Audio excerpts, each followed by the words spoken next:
হাজির। আল্লাহ কয় কোন জাহান্নাম পাবে, জাহান্নামটা ধরে দাও, কোন আগুনে জ্বালানো হবে একটু দেখাইয়া দাও। কেমন আগুনে এই নাফরমান বেঈমানটারে আমি জ্বালাবো, জাহান্নামটা দেখাইয়া দাও। এরে নবীর উম্মতের দল, জাহান্নামটা দেইখা অন্তরের পানি শুকাইয়া পাগল, ওদিকে আজরাইলের চেহারাটার আকৃতি দেইখা পাগলের মতো হয়ে যাবে। আয়েশা রাদিয়াল্লাহু আনহা বলেন, আমি একদিন তাকাইয়া দেখি আমার মায়ার নবী আমার রুমের একটা কোণায় বয়া চুপচাপ গুনগুন গুনগুন করে নবী কান্না করে। আমি আয়েশা ভয় পেয়ে গেলাম, না জানি কোনো বেয়াদবি আমি করে ফেলেছি নাকি। আমি আয়েশা নবীর পাশে গিয়ে দাঁড়াইয়া বললাম, ও মায়ার নবী, আপনি আমার রুমের মধ্যে বসে কেন কাঁদেন? আমি আয়েশা কোনো বেয়াদবি করেছি নাকি? না রে আয়েশা, তুমি কেন বেয়াদবি করবা বলো। আম্মা জান আয়েশা বলেন, ও নবী, আমার মাত্র বয়স অনেক কম, 6 বছর বয়সে আপনার সাথে আমার বিবাহের বন্ধন হয়েছে। 9 বছর বয়সে আমি আপনার ঘরে আসছি। ও পর্দার আড়ালের আম্মা জানেরা, আম্মা জান আয়েশা কান্না করেন, নবী আমার বয়স অনেক কম। আম্মা জান আয়েশার 18 বছর যখন বয়স, তখন নবী দুনিয়া থেকে বিদায় নিয়ে চলে গেলেন। এরে নবীর উম্মতেরা, ও যুবকেরা, ও বৃদ্ধ বাবাজিরা, ও ব্যবসায়ীরা, ও পর্দার আড়ালের আম্মা জানেরা, আম্মা জান আয়েশা বলেন, নবী বেয়াদবি যদি না করে থাকি তো কেন কাঁদেন? নবী বলেন, ও আয়েশা, আমার হাসরের ময়দানের ভয়ঙ্কর অবস্থার কথা আমার মনে পড়েছে, এজন্য কান্না করি। আম্মা জান আয়েশা বলেন, নবী কেমন ভয়ঙ্কর? ও যুবক, পাও দুইটা আগাইয়া দাও, যদি বলো কোরআন মিথ্যা একটা প্রমাণ দাও, আমি এখন দাড়ি ফালায় দিব, নামাজ রোজা টুপি দাড়ি ফালাইয়া প্যান্ট শার্ট পরে চলবো। কিন্তু আজও পর্যন্ত 1500 বছর হয়ে গেল, একটা ভুল কেউ বের করতে পারে নাই। বরং শত লক্ষ লক্ষ বিধর্মীরা কালেমা পড়ে মুসলমান হয়ে গেল। ওই আল্লাহর কোরআন সত্য, কোরআনে জান্নাতের বয়ান আছে, জাহান্নামের বয়ান আছে, তাও সত্য। কে জান্নাতে যাবে, কে জাহান্নামে যাবে, তাও আল্লাহ বয়ান করেছেন, সত্য, কোনো মিথ্যা নাই। আল্লাহ নিজেই তো চ্যালেঞ্জ দিয়েছেন, একটা ভুল পারলে বের করে দাও কোরআনে, আমরা আর আল্লাহর কথা বলবো না, নামাজ পড়বো না, দাড়ি রাখবো না। কিন্তু না, ও যুবক, আমার মাওলার কথা সব সত্য, আমার মায়ার নবীর কথা সব সত্য। কারণ আমার নবী কেমন মায়ার নবী, 63 বছর জীবনে নবী একটা মিথ্যা কথাও বলেন নাই। কেমন মায়ার নবী আমার, ওই নবীর কথা মিথ্যা হতে পারে না রে বাবা। আল্লাহর নবী বলেন, আয়েশা, কিয়ামতের দিন সবাই উলঙ্গ হাসরের ময়দানে উঠবে।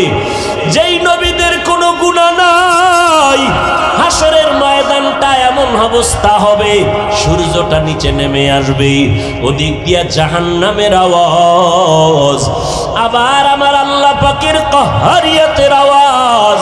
আল্লাহ বলবেন, লিমানিল মুলকুল ইয়াউম। আমার আল্লাহর কুদরতি আওয়াজ এত বিকট, এত প্রচন্ড বিকট আওয়াজ হবে, হাসরের ময়দানটা থরথর করে কেঁপে উঠবে। জাহান্নামের আগুনের গরম, ওদিকে সূর্যের গরমে মাথার মগজগুলো ফেটে ফেটে গলিয়া গলিয়া পড়ে যাবে। নবীরা পর্যন্ত যাদের কোনো গুনাহ নাই, যদি কেউ সন্দেহ করে তাদের ঈমান নাই। নবীরা পর্যন্ত বেগুনাহ মাসুম, উম্মতের কথা ভুলিয়া তারাও কাঁদবেন, আল্লাহ আমারে বাঁচাও। মুসা নবী উম্মতের কথা ভুলিয়া বলবে, আল্লাহ আমারে বাঁচাও, সইতে পারি না হাসরের ময়দানের ভয়ঙ্কর অবস্থা, সহ্য করতে পারি না। ইব্রাহিম নবী কাঁদবেন, আমাকে বাঁচাও। মুসা নবী, ইব্রাহিম নবী, ঈসা নবী, আদম নবী কাঁদবেন, আল্লাহ আমাকে বাঁচাও। আমার আম্মা জান বলে, নবী তখন আপনি হাসরের রাহমাতুল লিল আলামিন। আমার মায়ার নবী কান্না করে বলেন, আয়েশা ওই সময় আমি উম্মতের ভুলে যাব না রে আয়েশা, আমি তখন আমাকে বাঁচানোর চিন্তা করব না, আমি তাৎক্ষণিকভাবে আমি মাকামে মাহমুদে মাওলার দরবারে সিজদায় পড়ে যাব আর কান্না করে বলবো, আল্লাহ আমার উম্মতের বাঁচাও, ও আল্লাহ আমার উম্মতের কই, আমার একটা উম্মতের যেন জাহান্নামে না যায়, জাহান্নাম থেকে বাঁচাও, আমার একটা উম্মত জাহান্নামে গেলে আমি জান্নাতে যাব না। ও নবীর আশেকের দলের আরে বাবা, আজকে তুমি স্কুলে পড়ো, কলেজে পড়ো, বাধা নাই। ও যুবক, আজকে তুমি নবীর তরিকা কেন মানবা না, নবীরে কেন চিনবা না? কত বিধর্মী নবীর তরিকা মানিয়া নামাজ পড়ে। তোমার আমার মতো কত সন্তানেরা স্কুল কলেজে পড়ে, বাধা নাই, নামাজও ছাড়ে না। তুমি কেন পারবা না রে বাবা? চাকরি করো, ব্যবসা করো, তোমার মতো কত যুবক চাকরি ব্যবসা করিয়াও নামাজ ছাড়ে না। বলো বাবা, তুমি কেন পারবা না? নবীর তরিকায় দাড়িটা লম্বা করতে কেন পারো না রে বাবা? মনে মনে ভাবছো কি আল্লাহর কোরআন মিথ্যা, নবীর কথা মিথ্যা? না রে বাবা না। ও যুবকেরা, আল্লাহর কাছে তওবা করে কাঁদো। যদি পাও দুইটা আগাইয়া দাও, আমি পায়ে হাত ধরিয়া হলো বলতে রাজি, আর গুনাহ করবা না। স্কুল কলেজে পড়ে ডাক্তার হও, ইঞ্জিনিয়ার হও, আলহামদুলিল্লাহ দোয়া করি, তবে বেয়াদব হইও না। আদর্শ ডাক্তার হও, আদর্শ ইঞ্জিনিয়ার হও, আদর্শ এসপিডিসি হও। তোমার ব্যবহারে যেন আলেমরা কষ্ট না পায়, তোমার আচরণে যেন কোনো মুরব্বীরা কষ্ট না পায়, তোমার ব্যবহারে তোমার আপনজন বন্ধু বান্ধব যুবকেরা যেন কষ্ট না পায়, তোমার ব্যবহারে যেন মা বাবা কষ্ট না পায়। বীর উম্মতের দল, আল্লাহর নবী বলেন সবার নামে জান্নাতে বাড়ি আছে, তবে ফেরাউন বেঈমানেরা জান্নাত কখনোই পাবে না। কিয়ামতের ময়দান যখন কায়েম হবে, আল্লাহ বিচার শুরু করবেন। সকাল থেকে দুপুর আধা বেলার মধ্যে হাসরের ময়দানের টোটাল বিচার কমপ্লিট হয়ে যাবে। জাহান্নামীরা জাহান্নামে থাকবে, জান্নাতীরা জান্নাতে যাবে। আধা বেলার মধ্যে হিসাব কমপ্লিট হয়ে যাবে। কেমনে এত মানুষ, হাজার হাজার হাজার কোটি কোটি কোটি মানুষ দাঁড়াবে হাসরের ময়দানে। এতগুলো মানুষ, এদের বিচার অল্প টাইমে কেমনে শেষ হবে? এরে আল্লাহর গোলাম, অথচ চাঁদপুর জেলার একটা থানার মধ্যে কত শত মামলা, এক একটা মামলা 50 বছর পর্যন্ত চলতেছে, এখনো ক্লিয়ার হয় না। টাকা দিলে মাঝে মাঝে, হাদিয়া দিলে মাঝে মাঝে মামলাগুলো তাজা হয়ে যায়। অথচ হাসরের ময়দানে আধা বেলার ভিতরে কোটি হাজার কোটি মানুষের বিচার কেমনে কমপ্লিট হবে? শুধু মানুষ না, আল্লাহ কুকুরকেও দাঁড় করাবেন, গরুরে দাঁড় করাবেন। এই পশু দ্বারা, এই কুত্তা, দুনিয়াতে তুই ছিলি দুর্বল, তোর পাশের কুকুর ছিল শক্তিশালী, গায়ের জোরে তোর উপরে আক্রমণ করেছে, আজকে তোরে শক্তি বাড়ায় দিলাম, প্রতিশোধ নিয়ে নে, কারণ এটা ইনসাফের আদালত। আল-ইয়াউমা তুজজা কুল্লু নাফসিন বিমা কাসাবাত লা যুলমাল ইয়াউম ইন্নাল্লাহা সারিউল হিসাব। দ্রুত বিচার হয়ে যাবে, কোনো জুলুম করা হবে না। কেমনে সম্ভব? গরুরে আল্লাহ বলবে, রে গরু দুর্বল, দুনিয়াতে তুই দুর্বল ছিলি, শক্তিশালী গরুটা গায়ের জোরে এমনি তোর উপরে হামলা করেছে, আজকে ইনসাফের আদালত তোরে শক্তি দিলাম, প্রতিশোধ নিয়ে আনে। পশুর বিচার শেষ হওয়ার পর আল্লাহ এবার মানুষের বিচার শুরু করবেন। শুরু করার আগে বিশাল একটা মুমিনের বাহিনীকে আল্লাহ বলবেন, ও মুমিনের দল, তোমার আমলনামায় কোনো গুনাহ নাই। একটা বিশাল দলকে বলবে, তোমরা বিনা হিসাবে জান্নাতে চলে যাও। বিশাল এক দল গেছি গা হিসাব ছাড়া জান্নাতে, আর এক দল বেঈমানকে আল্লাহ বলবেন, তোদের আমলনামায় কোনো নেক নাই, তোমরাও বিনা হিসাবে জাহান্নামের মধ্যে চলে যাও। এবার বসো যারা মাঝখানে আসো, গুনাও আছে নেকও আছে, নামাজও পড়ছো মিথ্যাও বলছো, নামাজ পড়িয়া সুদের টাকায় ব্যবসা করেছো, একটু দাঁড়া, ফিডাফিডি তোর কপালে দাঁড়া, ওজন দেওয়া হবে তোর আমলনামা। পালাবি কই? সবাই উলঙ্গ দাঁড়াবে, নারী আর পুরুষ উলঙ্গ হাসরের ময়দানে। জান্নাতে সবার নামে ঘর। ফেরাউন বেঈমান পাবে না তো ওদের বাড়িটার অবস্থা কি হবে? এই বড় লোকের বাড়িটা খালি, কি ব্যাপার? দুদুকের কাছে ধরা, অথবা নিজের বাড়ি দুদুক না এমনিই মরে গেছে, এখন ওয়ারিশ নাই, বা এদের ছেড়ে দেশান্তর হয়ে গেছে। সরকার এটারে ক্রোপ দিয়া নিয়ে কয়টারে নিলামে দিব। নাও কে নিবা?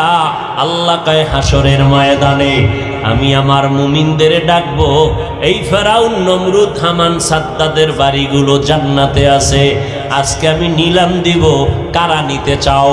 কয় দাম কত? আল্লাহ কইব টাকা পয়সার কারবার চলবে না, আমি আল্লাহ আজকে ওই মুমিনদের দান করব, নিলাম দিয়া দিব জান্নাতটা। যারা ফরজ আমলের পর নফল ইবাদত বেশি বেশি করেছে, আমি আল্লাহ তাদেরকে এই বেঈমানের বানানো জান্নাত বোনাস দিয়া দিব।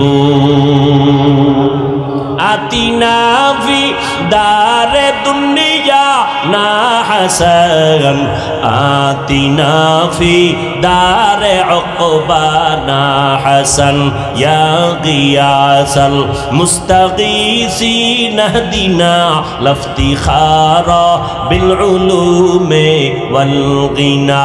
হর গরিবে নেকো তু তৈয়ার হে, जो न मांगे उससे तू बेजार है। তাহলে বেঈমানের জান্নাত কারা হইব? কথা কন না কেন? মুমিনরা পাবে। কোন মুমিন? সুদখোর, ঘুষখোর। শুধু ফরজ ইবাদত করছে তাও না, ফরজের পরে কি করছে? নফল। হাদিস শরীফে আল্লাহর নবী বলেন, কিয়ামতের দিন প্রথম হিসাব হবে কিসের জানেননি? এই জোরে কোন?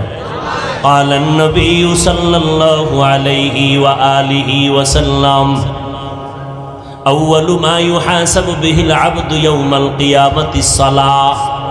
হাসরের ময়দানে প্রথম হিসাব হবে নামাজের হিসাব। নামাজ দেখবে একজনের ফরজ আমল তাও মাঝে মাঝে পড়ছে, মাঝে মাঝে পড়ে নাই, আমল নামায় দিবে, দেখবে পাল্লা ভারী হয় না। আল্লাহর নবী বলেন, তখন আল্লাহ বলবেন, একটু দেখ ফেরেশতা, ফরজ আমলের ঘাটতিটা পূরণ করার জন্য নফল আমল আছে কিনা দেখ। নবী বলেন, যখন নফল পাওয়া যাবে, বান্দার নফল দিয়া ফরজের ঘাটতিগুলো পূরণ করে দিবে। অথচ একদল হুজুরেরা কয় নফল লাগে না, নফল টফল লাগে না। অথচ নফলের দাম কত? আমার নবী সারা রাত নামাজ পড়ে পড়ে পা মোবারক ফুলায় ফেললেন। আবু বকর নামাজে দাঁড়ায় সারা রাত কান্না করলেন। ওমরে ফারুক কাঁদলেন। নফল যত বেশি পড়বেন এর দ্বারা ফরজের ঘাটতি পূরণ হবে। আমরা ফরজের সালাম ফিরাইয়া কি পড়ি জানেননি? কারো জানা আসেনি? সালাম ফিরানোর সাথে সাথে কি পড়ি? আস্তাগফিরুল্লাহ, আস্তাগফিরুল্লাহ, আস্তাগফিরুল্লাহ। কয়বার? এর আগে একবার পড়বেন আল্লাহু আকবার, এরপরে 3 বার আস্তাগফিরুল্লাহ। বুঝেননি কেন আস্তাগফিরুল্লাহ পড়ি? আস্তাগফিরুল্লাহ তো গুনাহ করলে, নামাজে গুনাহ করছিনি। আস্তাগফিরুল্লাহ কেন? ও ভাই, তুমি নামাজের মধ্যে দাঁড়িয়েছো, যেইভাবে দাঁড়াইলে মালিকের দরবারে দাঁড়ানোর আদব রক্ষা হয় ওইভাবে দাঁড়াইতে পারো নাই, ভুল করেছো। যেইভাবে হাত বাঁধা দরকার ওইভাবে বাঁধতে পারো নাই, আদব রক্ষা হয় নাই, ভুল হয়ে গেছে। যেইভাবে রুকু করলে আল্লাহ খুশি হবেন ওইভাবে রুকুটা করতে পারি নাই, ভুল হয়ে গেছে। যেইভাবে সিজদা করলে আমার মাওলা খুশি হবেন ওইভাবে করতে পারি নাই, সিজদায় ভুল হয়ে গেছে। যেইভাবে সূরাটা আলহামদু সূরা পড়ার দরকার ছিল ওইভাবে পড়তে পারি নাই। আমি যখন আলহামদুলিল্লাহ পড়ব তখন আল্লাহ আমার কথার জবাব দিবেন, সেইভাবে সুযোগটাই দেই নেই। আমি যখন বলবো আলহামদু, আমার আল্লাহ বলবেন লিমানিল হাম, তুই কার প্রশংসা করেছো? বান্দা বলবো লিল্লাহ, আল্লাহ বলবেন মানিল্লাহ, কোন আল্লাহ? আমি তখন জবাব দিব রব্বুল আলামিন, জগৎ সমূহের জন্য যিনি রব। আল্লাহ পাক আবার প্রশ্ন করবেন কোন রব? আবার আমি জবাব দিব আর রহমান আর রহিম। আল্লাহ বলবেন মানির রহমান, কে রহমান? জবাব দাও। আমরা নামাজে আবার জবাব দেই মালিকি ইয়াউমিদ্দিন। এইভাবে আল্লাহর সাথে কথা বইলে নামাজ পড়ছেন। আমগো 4 রাকাতের মধ্যে 10 রাকাত শেষ, জুতা লয়ে দৌড়। বাসায় গিয়া দেখে কি জুতা আর একজনেরটা নিয়ে এসে। এই নামাজের মধ্যে ভুল। মাওলার বাড়ি আসছো, আপনারে যদি কালকে 10টার সময় এমপি সাহেব কথার কথা, আবার আসল না কথার কথা, টেলিফোন করে আধা ঘন্টার মধ্যে এমপি তোমাকে ডাকছে মোলাকাতের জন্য, পুরস্কার আছে, উস থাকবে নি? পাগলের মতো হয়ে যায়। দ্রুত 5 মিনিটে গোসল করে সুন্দর পরিপাটি জামা কাপড় পরিয়া একটু সেন্ট লাগাইয়া এমপি সাহেব ডাকছে, কত হুশ নাই, জুতা উল্টা ভাই দিছে, পাগলের মতো হয়ে গেছে।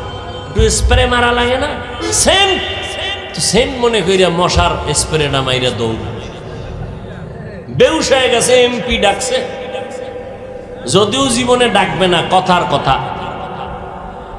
এমপি সাহেবের কাছে যাইতে গিয়া বান্দা কত 5 মিনিটে পরিপাটি হয়ে গেছো। এমপি সাহেবের অফিসের থেকে আমার মাওলার ঘর, আল্লাহর ঘর কি দুর্বল। আমার আল্লাহর বাড়ি যখন তুমি হাজিরা দিতে গেলা, গেঞ্জি পরে কেন গেছো? কেন তুমি বান্দা আল্লাহর বাড়ি গেছো, নবীর তরিকার টুপিটা মাথায় দিলা না? গেঞ্জির ভিতরে আবার তুমি ইংলিশ লেখা, আবার ছবি অঙ্কন করা নিয়ে কেন গেলা? তোমার ভুলে ভরা জিন্দেগি, তোমার ভুলে ভরা। এই নামাজ দিয়া তোমার উপায় নাই, জান্নাত নাই। কোন কি পাবা নামাজটা দিয়া? শোনো, তোমার নামাজটা দিয়ে কি পাবা জানোনি? শুনে নাও। বিসমিল্লাহির রহমানির রহিম। আরাআইতাল্লাযী ইউকাযযিবু বিদ্দীন ফাযালিকাল্লাযী ইয়াদউল ইয়াতীম ওয়ালা ইয়াহুদ্দু আলা তাআমিল মিসকিন। পড়েন সবাই, ফাওয়াইলুল লিল মুসাল্লিন। ওয়াইল নামক জাহান্নাম মুসল্লিদের জন্য। ও নামাজি মুসল্লি শুনো, ওয়াইল নামক জাহান্নাম বড় ভয়ঙ্কর জাহান্নাম। ওয়াইল নামক জাহান্নাম মুসল্লিদের জন্য যারা নামাজ পড়ে। এবার বুঝেন, নামাজ পড়িয়াও ওয়াইল নামক জাহান্নামে যাওয়া লাগবে। যারা বাংলা পড়তে পারেন মোবাইলে এই সূরাটা ডাউনলোড করে তরজমাটা ব্যাখ্যা পড়ে দেখো বাংলায়। ফাওয়াইলুল লিল মুসাল্লিন, কেমন মুসল্লি যার জন্য ওয়াইল নামক জাহান্নাম আল্লাহ বানায় রাখছে। কেমন নামাজি মুসল্লি যার নামাজ হবে ওয়াইল নামক জাহান্নামে যাওয়ার কারণ। ও নামাজি ভাই, ইমাম সাহেবকে রাত একটু লম্বা নিলেই তোমার নামাজের ভিতরেই মাথা গরম। আল্লাহর সাথে কথা বলবে কখন? নামাজের ভিতরে হুজুরির উপরে গরম হয়ে গেছে। ভাইরা আমার, এই নামাজ হাসরের ময়দানে বিচার। প্রথম প্রশ্ন হবে নামাজের হালাতের হিসাবটা দেওয়া আগে। আর বেঈমানের মধ্যে ব্যবধান হলো নামাজ।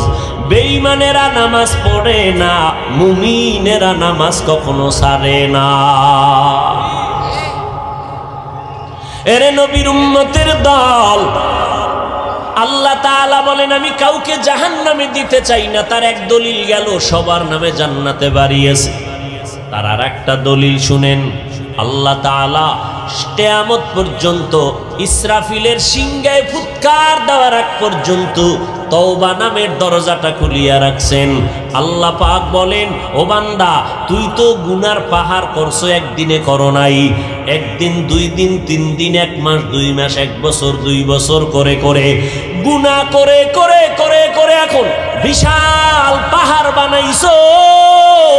40-50 বছরের গুনার দ্বারা বিশাল একটা পাহাড় হয়ে গেছে। আমি আল্লাহ তাআলা কেমন দয়ার দরজাটা খুলে দিছি জানো নি? যদি একটু তওবা করার মতো করতে পারো, আমি 1 সেকেন্ডের চোখের পানি যদি ছেড়ে দাও, আমি তোর 50 বছরের গুনাহ 1 সেকেন্ডের মধ্যে মাফ করে দিব। আল্লাহ চায় তুই তওবা কর, গুনাহমুক্ত হইয়া কবরে আসবি। যদি কবরে গুনাহমুক্ত হয়ে যেতে পারো, মরণকালে যদি তোমার জবানে কালেমা জারি হইয়াই যায়, আল্লাহ তাআলা জিব্রাইল আমিনকে পাঠাবেন। এই বান্দা কোন জান্নাতটা পাবে তার ছবিটা তার চেহারার সামনে একটু দেখাইয়া দাও। ওদিকে আজরাইল আসছে তোর জানটা নেওয়ার জন্য। আজরাইলের দেইখা তো কলিজা লগে নাই, চোখ উল্টাইয়া যায়। কিন্তু যেহেতু বান্দা আল্লাহর প্রিয় বান্দা মুমিন, আল্লাহ কয়, ফেরেশতা, আমার বান্দা আজরাইলের অবস্থাটা যেন অনুভব করতে না পারে, ভয় না পায়, জান্নাতের ছবিটা ধরে দাও। যখন জান্নাতের ছবিটা সামনে ধরে, তখন ওই মুমিন বান্দা জান্নাত দেইখা মুস্কি মুস্কি হাসে। তখন ওইটা দেইখা চায় তাড়াতাড়ি ধরতে যাবে। এর মধ্যেই ভেতরে একটা আনন্দ কাজ করে, এর মধ্যেই জানটা আজরাইল নিয়ে যায়, অনুভব করতে পারে না। আর যারা গুনাহগার, এদের যখন জান কবজে আজরাইল হাজির, আল্লাহ কয় কোন জাহান্নাম পাবে, জাহান্নামটা ধরে দাও। কোন আগুনে জ্বালানো হবে একটু দেখাইয়া দাও। কেমন আগুনে এই নাফরমান বেঈমানটারে আমি জ্বালাবো, জাহান্নামটা দেখাইয়া দাও। এরে নবীর উম্মতের দল, জাহান্নামটা দেইখা অন্তরের পানি শুকাইয়া পাগল। ওদিকে আজরাইলের চেহারাটার আকৃতি দেইখা পাগলের মতো হয়ে যাবে। আয়েশা রাদিয়াল্লাহু আনহা বলেন, আমি একদিন তাকাইয়া দেখি আমার মায়ার নবী আমার রুমের একটা কোণায় বয়া চুপচাপ গুনগুন গুনগুন করে নবী কান্না করে। আমি আয়েশা ভয় পেয়ে গেলাম, না জানি কোনো বেয়াদবি আমি করে ফেলেছি নাকি। আমি আয়েশা নবীর পাশে গিয়ে দাঁড়াইয়া বললাম, ও মায়ার নবী, আপনি আমার রুমের মধ্যে বসে কেন কাঁদেন? আমি আয়েশা কোনো বেয়াদবি করেছি নাকি? না রে আয়েশা, তুমি কেন বেয়াদবি করবা বলো।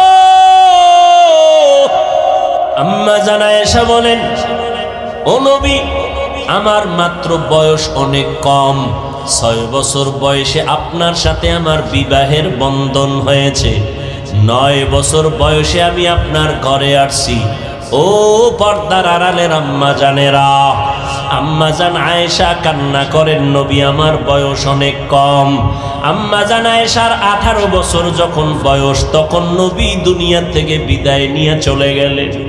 এরে নবীর উম্মতেরা, ও যুবকেরা, ও বৃদ্ধ বাবাজিরা, ও ব্যবসায়ীরা, ও পর্দার আড়ালের আম্মা জানেরা, আম্মা জান আয়েশা বলেন, নবী বেয়াদবি যদি না করে থাকি তো কেন কাঁদেন? নবী বলেন, ও আয়েশা, আমার হাসরের ময়দানের ভয়ঙ্কর অবস্থার কথা আমার মনে পড়েছে, জন্য কান্না করি। আম্মা জান আয়েশা বলেন, নবী কেমন ভয়ঙ্কর? ও যুবক, পাও দুইটা আগাইয়া দাও। যদি বলো কোরআন মিথ্যা একটা প্রমাণ দাও, আমি এখন দাড়ি ফালায় দিব, নামাজ রোজা টুপি দাড়ি ফালাইয়া প্যান্ট শার্ট পরে চলবো। কিন্তু আজও পর্যন্ত ১৫০০ বছর হয়ে গেল, একটা ভুল কেউ বের করতে পারে নাই। বরং শত লক্ষ লক্ষ বিধর্মীরা কালেমা পড়ে মুসলমান হয়ে গেল।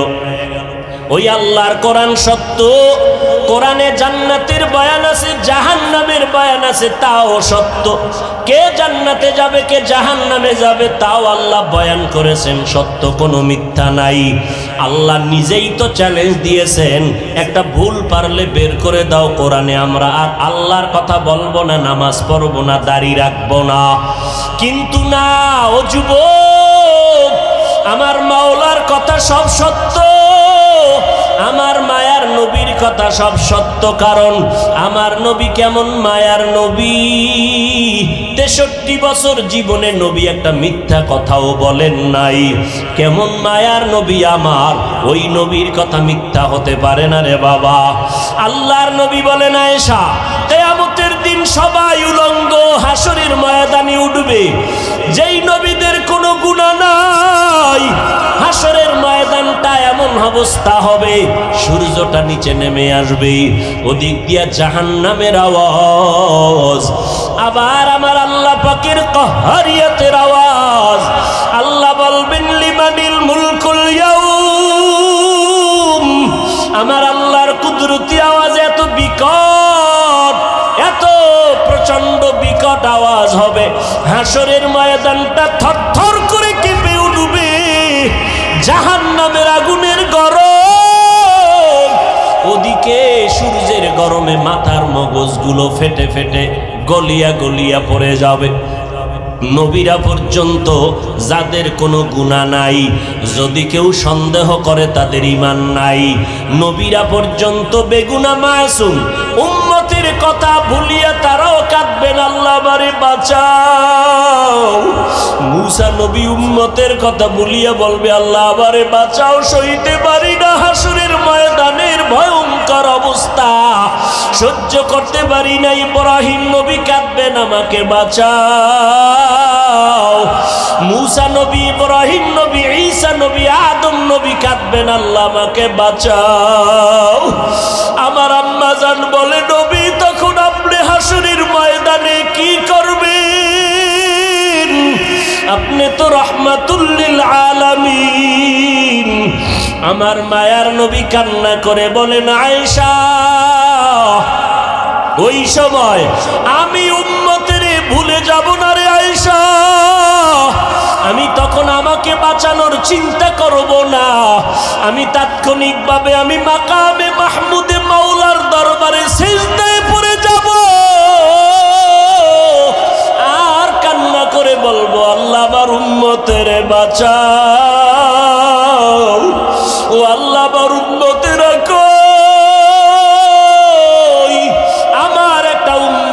যেন জাহান্নামে না যায়, জাহান্নাম থেকে বাঁচাও। আমার একটা উম্মত জাহান্নামে গেলে আমি জান্নাতে যাব না। ও নবীর আশেকের দলের, আরে বাবা, আজকে তুমি স্কুলে পড়ো, কলেজে পড়ো, বাধা নাই। ও যুবক, আজকে তুমি নবীর তরিকা কেন মানবা না, নবীরে কেন চিনবা না? কত বিধর্মী নবীর তরিকা মানিয়া নামাজ পড়ে। তোমার আমার মতো কত সন্তানেরা স্কুল কলেজে পড়ে, বাধা নাই, নামাজও ছাড়ে না। তুমি কেন পারবা না রে বাবা? চাকরি করো, ব্যবসা করো, তোমার মতো কত যুবক চাকরি ব্যবসা করিয়াও নামাজ ছাড়ে না। বলো বাবা, তুমি কেন পারবা না? নবীর তরিকায় দাড়িটা লম্বা করতে কেন পারো না রে বাবা? মনে মনে ভাবছো কি আল্লাহর কোরআন মিথ্যা, নবীর কথা মিথ্যা? না রে বাবা, না। ও যুবকেরা, আল্লাহর কাছে তওবা করে কাঁদো। যদি পাও দুইটা আগাইয়া দাও, আমি পায়ে হাত ধরিয়া হলো বলতে রাজি, আর গুনাহ করবা না। স্কুল কলেজে পড়ে ডাক্তার হও, ইঞ্জিনিয়ার হও, আলহামদুলিল্লাহ দোয়া করি। তবে বেয়াদব হইও না। আদর্শ ডাক্তার হও, আদর্শ ইঞ্জিনিয়ার হও, আদর্শ এসপিডিসি হও। তোমার ব্যবহারে যেন আলেমরা কষ্ট না পায়, তোমার আচরণে যেন কোনো মুরব্বীরা কষ্ট না পায়, তোমার ব্যবহারে তোমার আপনজন বন্ধু বান্ধব যুবকেরা যেন কষ্ট না পায়, তোমার ব্যবহারে যেন মা বাবা কষ্ট না পায়।